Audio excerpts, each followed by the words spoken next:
For the next couple of exercises, we're going to just move away from looking at directly at sequences and talk about introduce some notation, and you'll probably see from that how it leads into looking at the next part of the sequences, which is the series part, and series means we start adding together the terms. So the notation that we need to be aware of is this sigma notation. Now, sigma is just an abbreviation for summing together, and the symbol for sigma is this one here. If we wanted to sum this particular sequence, 1, 4, 9, now this is neither an AP nor a GP, but if we wanted to sum this, then we know it would be 1 plus 4 plus 9 plus 16.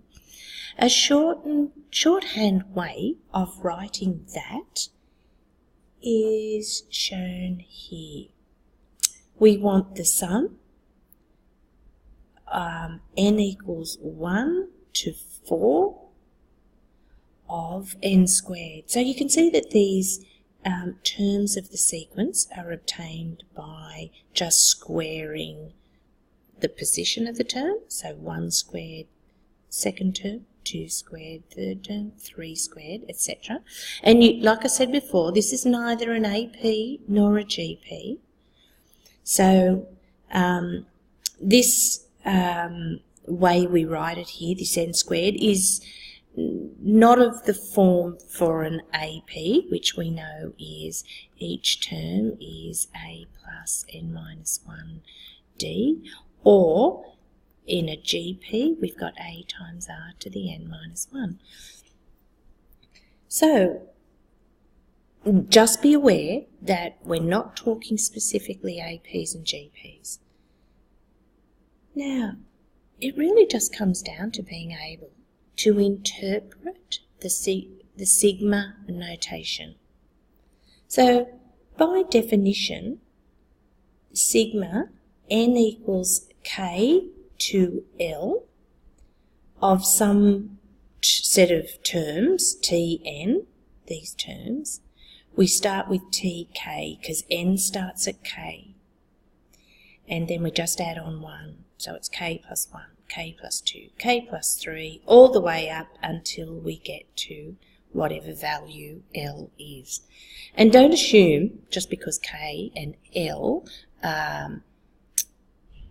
L follows k in the alphabet, that has to be the case with your numbers. L isn't going to be just the very next number after k, because that's what if we want terms from the 10th term to the 30th term. We want to be able to go 10 all the way up to 30. So don't be put off by the fact that that L follows k in the alphabet.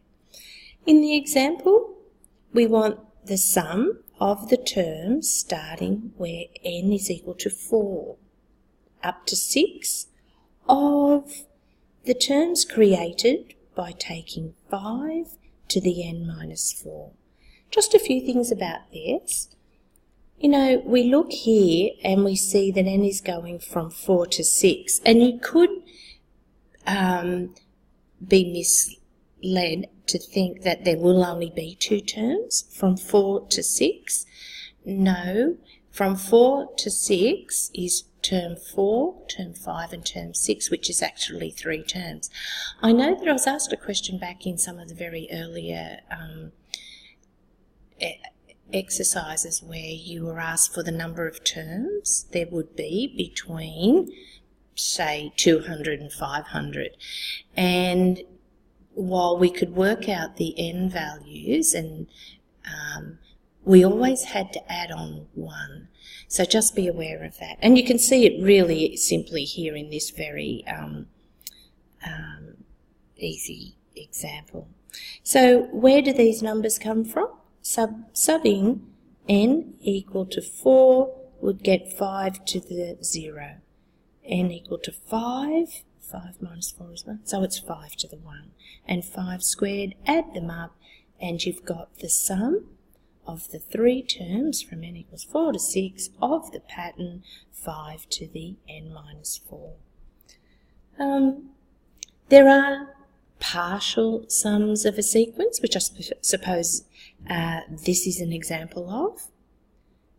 You only want part of the sequence, so you might be starting at n is equal to 10 to 15.